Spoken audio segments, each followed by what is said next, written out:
بسم اللہ الرحمن الرحیم۔ قال سننظر، پتہ چل گیا یہ جو قانون الہ، لفظ الہ کے قانون میں نے ذکر کیا اور وہ کبھی نہیں بلانا۔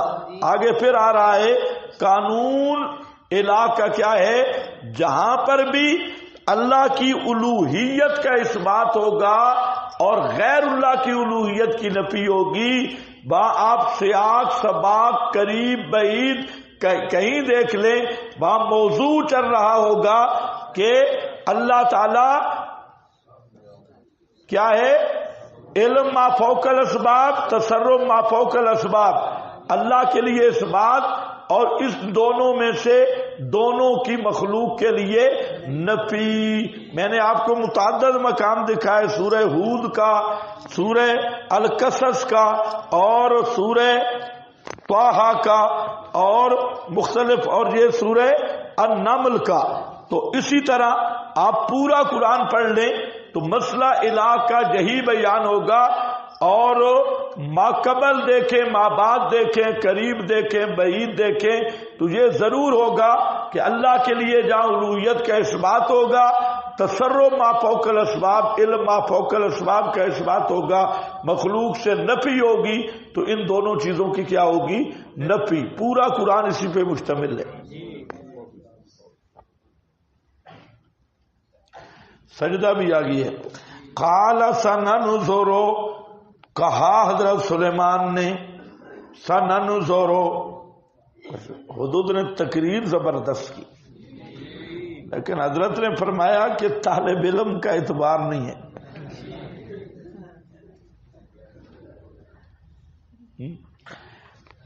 اس لیے فرمایا سننظر، دیکھیں گے، اصدقت ام کنت من الکاذبین، تو نے سچ کہا یا ہے جھوٹوں سے، کنت من الکاذبین، صرف جان چھڑانے کے لیے بہانہ گھڑ لیا، کیونکہ شرط تھی بے سلطان مبین، واضح بات ہو، واضح، نانی دادی مرنے والا بہانہ نہ ہو۔ تو کنت من الکاذبین، میں دیکھتا ہوں کہ تو سچا ہے یا جھوٹوں سے ہے۔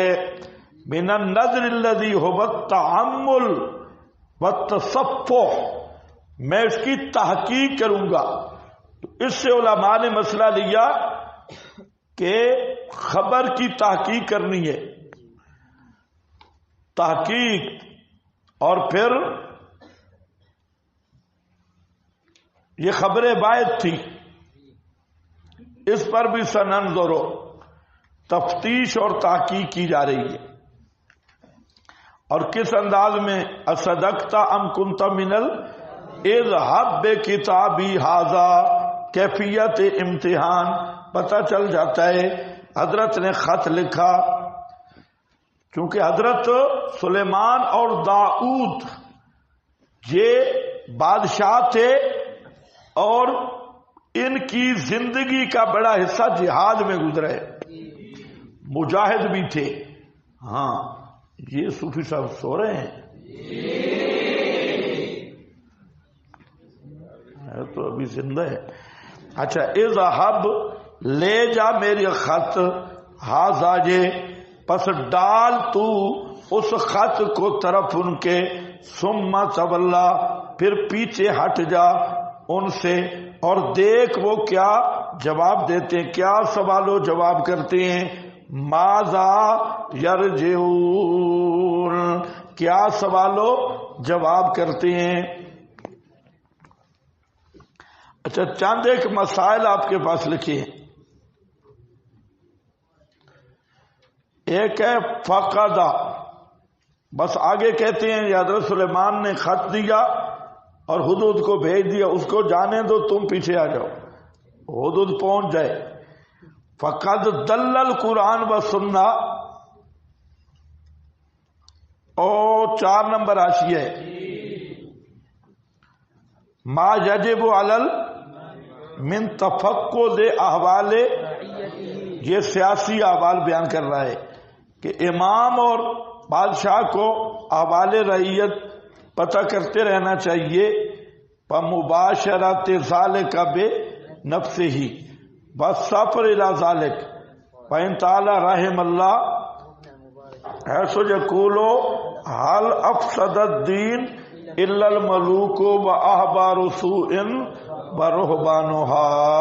تو مولویوں کی صحیح لٹریشن کرتے رہنا چاہیے، کیونکہ مولوی جو ہے نا یہ گڑبڑ کرتے ہیں.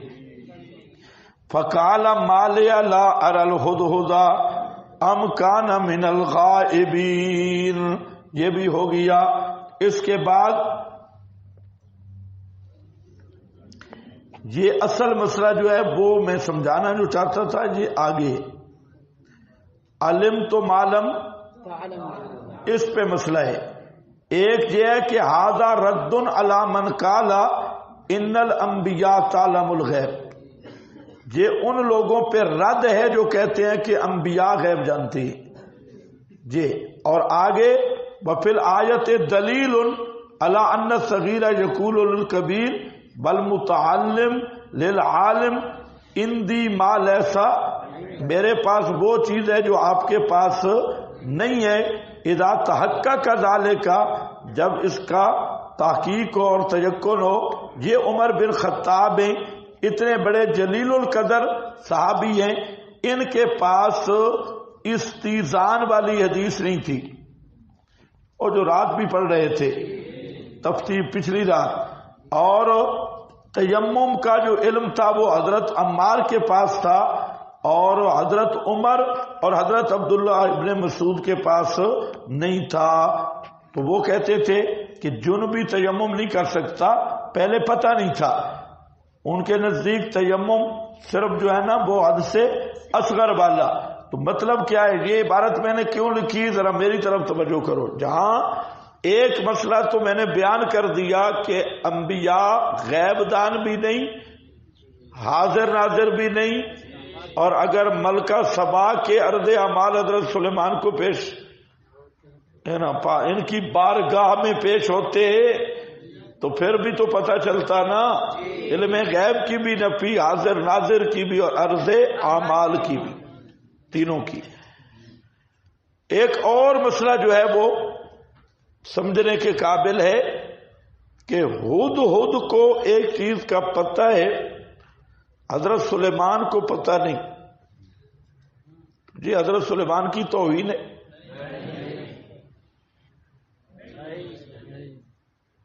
نہیں ہے. ایک دوسرا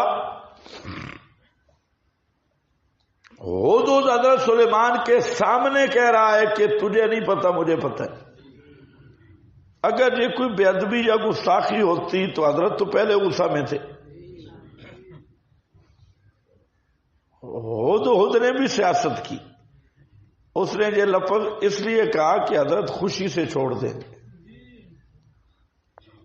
جیسے چمٹی کی بات سے ہنسے.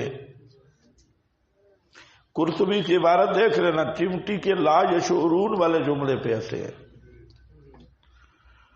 انہوں نے لکھا ہے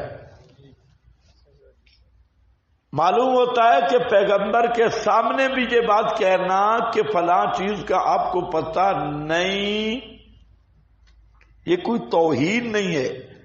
جیسے بریلروں نے ایک بیانیہ بنا لی ہے توہین اور گستاخی کا. دوسرا ذرا یہ سمجھے. تیسرا کہ جو دنیاوی امور ہیں، علامہ علوسی نے جہاں ایک بات کی ہے، جو وہ علوم جو غیر متعلقہ کا بالرسالہ ہے، ان کے نہ جاننے سے پیغمبر کی شان کم نہیں ہوتی اور ان کے کسی غیر کے جاننے سے اس کی شان بڑھتی نہیں. یہ ہماری اپنی زبان میں بھی آپ حضرات ہیں، بزرگ ہیں، آپ میں بڑے بڑے اکاب بول رہے ہیں. اور اب ایک آدمی ہے وہ موبائل چلانا نہیں جانتا.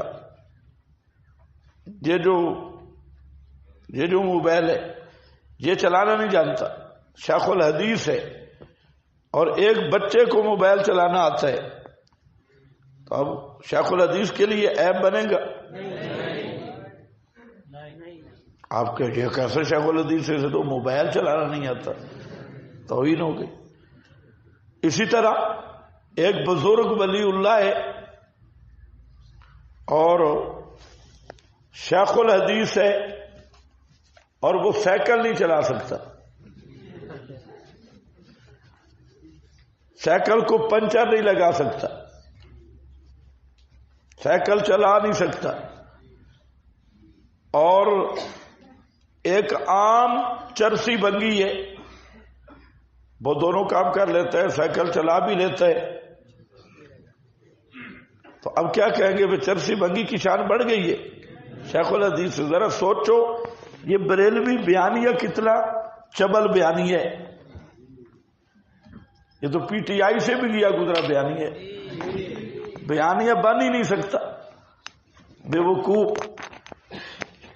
پیغمبر کی عظمت جو ہوتی ہے، شان، وہ اس کا تعلق کرتا ہے دینی علوم و معارف سے، اور دینی علوم اور معارف یہ پیغمبر کریم جو بھی پیغمبر اس کو سب سے زیادہ اللہ تعالی علم عطا کرتی۔ رہ گئی دنیاوی امور، تو اب ایک سکول ماسٹر بھی ہے اور ہیڈ ماسٹر ہے اور اسے گاڑی چلانا نہیں آتا یا گاڑی کا پنچر نہیں لگا سکتا، تو کوئی پاگل کہے کہ یہ کیسا ہیڈ ماسٹر ہے جی، اس کو تو نہ موٹر سائیکل کا پنچر لگانا آتا ہے نہ گاڑی کا، اور یہ تو جوتی کو پالش بھی نہیں کر سکتا، تو ہیڈ ماسٹر کیسے؟ بھائی ہیڈ ماسٹر کا مقام اور ہے، جوتی کو پالش کرنا اور گاٹھنا اور ہے۔ تو ایک چیز کا ہد کو پتہ ہو اور حضرت سلیمان کو پتہ نہ ہو، اس پہ حضرت سلیمان کی شان میں کوئی فرق پڑتا نہیں ہے۔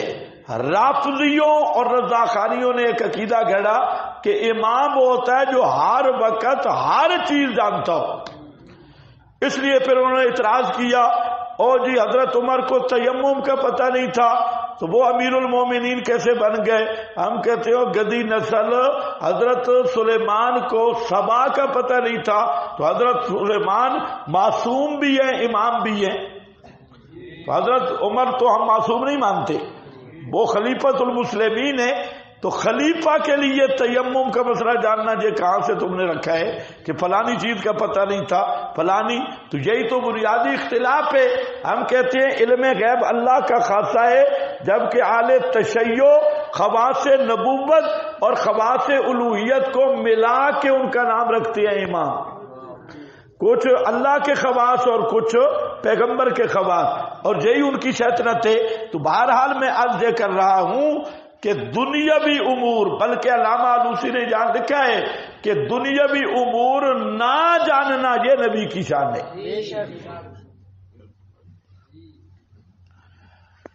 ایک شیخ الحدیث ہے، وہ اگر کرکٹ کھیلنا نہیں جانتا اور کرکٹ کی معلومات اسے نہیں، بھلے یہ مثال تو نہیں دیتا کیونکہ تم تو کرکٹ کے اکثر شوقین ہو، تم نے تو کہنا ہے بے شیخ الحدیث کو ہم نے کیا کرنا ہے جو کرکٹ ہی نہیں جانتا کیونکہ محبت ہے نا کرکٹ کے ساتھ۔ یہ ایسا شیطان کا جال ہے، اسے نہ ملا بچا ہے نہ پیر۔ طالب علم تو اکثر اسی میں گمراہ ہے، پڑے ہوئے ہیں رات دن کرکٹ کا میچ دیکھے، اور یہ ہوتی بے ایمانی۔ میں نے پہلے بھی بتایا جی کرکٹ کا کام بولنگ شولنگ نہیں دیکھ رہے ہوتے۔ ہاں دیکھو تو اللہ ہو گیا، تو یہاں پر یہ مسئلہ بھی آ گیا۔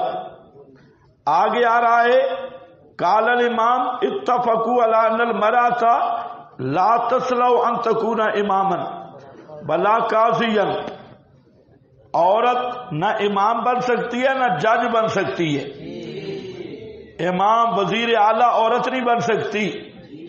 ہاں یہ جو موجودہ باندری کو بنایا ہے یہ بالکل خلاف اصول ہے، قال الامام اتفقوا على ان المرأة لا تسلو ان تكون اماما ولا قاضیا، جج بھی عورت نہیں بن سکتی کیونکہ امام نکلنے اقامت امر جہاد کے لیے جائے گا اور قیام امور مسلمین کے لیے، اور قاضی محتاج ہوگا بروز کا لفصل الخصومات، بل مرا عورت لا تسلو لل، اور جو عورت بیچاری ہے یہ تو خود عورت ہے، تو یہ اس کی صلاحیت نہیں رکھتی۔ اور دوسرا یہ ہے کہ عورت ناقص ہے، بل امامہ بل قضا من کمال الولایات فلا یصلح لها الا الکامل، سمجھ رہے ہو؟ اس کے لیے کامل رجال درکار ہیں، اس لیے عورتیں بھی نہیں بن سکتی۔ اور اگر غور سے دیکھا جائے تو موجودہ جو ہمارے حکمران خود سے ہیں یہ بھی امامت کے قابل نہیں ہیں، یہ شرح و سنہ ہے۔ اور اسی طرح جب نبی پاک صلی اللہ علیہ وسلم تک خبر پہنچی لما ماتا بلّہ کہ کسرا مر گیا اور اس کی قوم نے اس کی بیٹی کو اپنا سردار بنایا، تو آپ نے فرمایا لن یفلح قوم بلوا امرہم امرأۃ، وہ قوم کبھی کامیاب نہیں ہوگی جس نے اپنا معاملہ عورت کے سپرد کیا۔ بہذا نص فی ان المرأۃ لا تکون خلیفۃ، خلیفہ نہیں بن سکتی، بلا خلاف فیہ، اس میں کوئی اختلاف نہیں۔ باقی محمد بن جریر طبری اس سے وہ کہتے ہیں یجوز، ان سے منقول ہے یجوز ان تکون المرأۃ قاضیۃ بلم یسے، وہ کہتے ہیں قاضی بن سکتی ہے لیکن یہ ان سے درست نہیں، ثابت نہیں ہے۔ بلا اللہ کما نوکل عن ابی حنیفہ انہا انما، امام سے بھی یہ بعد نے نقل کیا کہ وہ قاضی بن سکتی ہے، فیصلہ کر سکتی ہے فیما تشہد فیہ، ولیس بان تکون قاضیہ علی الاطلاق، بلا بھی یکتب لہا، اس کے لیے منشور نہیں ہوگا بان فلانۃ مقدمۃ علی الحکم الا الدماء والنکاح انما ذلک کسبیل التحکیم، تو یہ تحکیم ہوگی۔ بہرحال یہ امام صاحب سے بھی صحیح جو قول ہے اس سے ثابت نہیں ہے عورت کا مستقل قاضی بننا۔ اور لن یفلح قوم بلوا امرہم امرأۃ وہذا هو الظن بابی حنیفہ ابن جریر، وقد یعنی امام ابو حنیفہ اور ابن جریر کی طرف سے یہ معذرت کر رہے ہیں کہ وہ بھی اس کے قائل نہیں ہے۔ بھائی بولو ہاں، قدم امراتن علی حسبۃ السوق ولم یسے، حضرت عمر کے ذمہ ہے کہ انہوں نے بازار میں ایک عورت کی ڈپٹی لگائی تھی حساب کتاب کی، تو کہتے ہیں فلا تلتفتوا الیہ، ادھر دیکھنا بھی نہیں، فانما هو من دسائس المبتدع فی الاحادیث، یہ سب جھوٹ ہے۔ حینئذ غازہ ما سمع وطلب الانتہاء الی ما اخبر، تحصیل ہو گیا، تو یہ حضرت فاروق اعظم پر جھوٹ ہے۔ تو یہاں ضمناً ایک بات آ گئی کہ جہاں جو آیا عورت کی بادشاہی، تو بعض لوگوں نے اس سے استدلال کیا، تو جواب تو آسان ہے، بھئی کافروں کی عورت سربراہ بن سکتی ہے، مومنوں کی نہیں بن سکتی۔ جو عورت کو سردار بنا رہے ہیں، جب وزیر اعلیٰ یا وزیر اعظم، تو وہ بتا رہے ہیں کہ ہم مسلمان نہیں ہیں اس لیے ہماری وزیر اعلیٰ عورت ہے، مسلمانوں کی نہیں بن سکتی، کیونکہ نبی پاک علیہ السلام کی یہ احادیث آ گئی۔ دیکھو قالت یا ایھا الملأ، حدود پہنچ گیا، خط لے کر پہنچ گیا، کہا اے سردارو انی القیا، یہ ملکہ مفسرین فرماتی ہیں یہ نیند کر رہی تھی، ہد روشن دان سے داخل ہوا اور خط ملکہ کے سینے کے اوپر رکھ کے پیچھے بیٹھ گیا، اٹھنا اب پتہ چلے گا، تو یہ پیچھے بیٹھ گیا۔ قالت یا ایھا الملأ، کہا اے سردارو انی القیا الیہ، کتاب کریم، اے سرداروں، سارے M N As M P As ہیں، سارے اسمبلی کا اجلاس بلا لیا، تو کیا گزری ہوگی ملکہ پر؟ پہلے زنانی تھی، پھر اس کے سارے کمرے بند تھے، اور اسی طرح کمرے بند ہیں، اور حضرت سلیمان کا خط اس کے سینے پہ پڑا ہوا ہے۔ اب جب اور اوپر لکھا ہوا بھی وہ خود ڈر کے بتا رہی ہے، کیا لکھا ہے؟ یا ایھا الملأ انی القی الیہ، ہدہد ادھر سی آئی ڈی کر رہا تھا، وہ سارا کیمرہ لگا کے بیٹھا تھا میں سن لوں، کیونکہ رپورٹ دینی ہے نا پیچھے۔ حضرت سلیمان نے یہی بات کی، القی الیہ کتاب کریم، کتاب کریم، کریم کا معنی باعزت، مکرم یا مہر شدہ خط، کریم کا معنی مہر شدہ خط جس پہ مہر لگی ہو۔ انہ من سلیمان، وہ خط کا مضمون کیا تھا؟ انہ، اس میں دو قول ہیں، ایک یہ ہے کہ یہ انہ من سلیمان یہ ملکہ بلقیس کا قول ہے، اور انہ بسم اللہ یہاں سے خط شروع ہو رہا ہے، اور یہ جو پہلا جملہ ہے انہ من سلیمان یہ کس کا مقولہ ہے؟ ملکہ بلقیس کا۔ انہوں نے جب کہا نا انی القی الیہ کتاب کریم، یہ جب کہا تو انہوں نے پوچھا ممن ہوگا، ممن ہوگا نیچے ہے، یہ کہاں سے آیا خط؟ یہ مہر شدہ خط کہاں سے آیا؟ تو اس نے کہا انہ من سلیمان، تو یہ جو جملہ ہے یہ کس کا ہے؟ ملکہ بلقیس کا۔ آگے کیا ہے؟ انہ، یہ مضمون خط ہے، اور سمجھے بھائی؟ بولو، نیچے لکھا ہے وقع جواباً لسؤال مقدر کانہ وکیلا، ممن ہوبا گویا کہا گیا یہ کس کی طرف سے خط ہے، وماذا مضمونہ، اس کا کیا مضمون ہے؟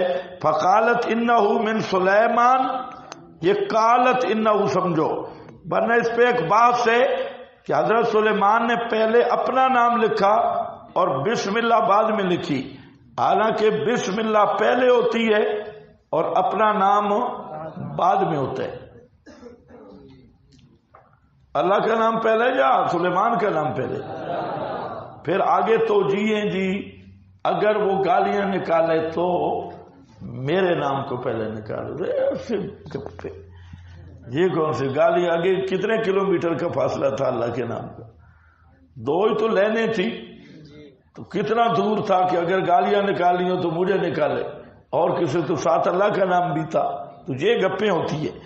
تو یہ پہلا مطلب یہ ہے کہ یہ ملکہ بلقیس کی بات ہے، اور انہ یہ اس کا مضمون ہے، اس میں مکتوب ہے کیا؟ بسم اللہ الرحمن الرحیم، اور یہی اس کے کرم کی طرف اشارہ ہے کہ بہت عزت والا خط ہے۔